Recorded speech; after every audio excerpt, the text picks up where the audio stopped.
наш офіс. Понеділок, вечір.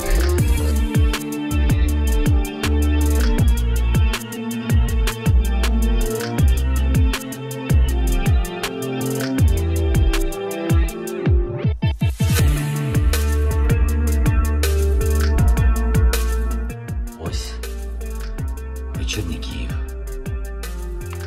Наш офіс. Понеділок, вечір. Ви знаєте, ми звикли говорити понеділок день важкий.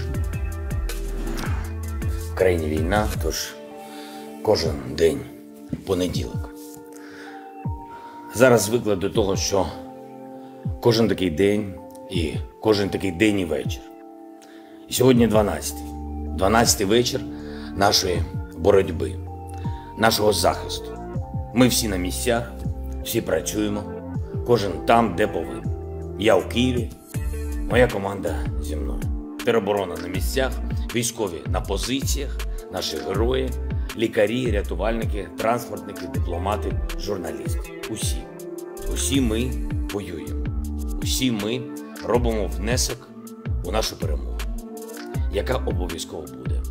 Силою зброї та силою нашої армії, силою слова і нашої дипломатії, і силою духа, яку мають і перша, і друга, і кожен з нас. Погляньте сьогодні на нашу країну. Чаплинка, Мелітополь, Токмак, Новотроїцький, Херсон, Старобільськ. Всюди люди захищали себе, хоч у них і немає там зброї.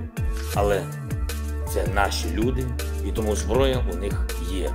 У них є хоробрість, гідність, а отже, і здатність вийти і сказати: я тут, це моє, і я не віддам це, своє місто, свою громаду, свою Україну. Кожен українець, кожна українка, які вчора, сьогодні і завтра протестуватимуть проти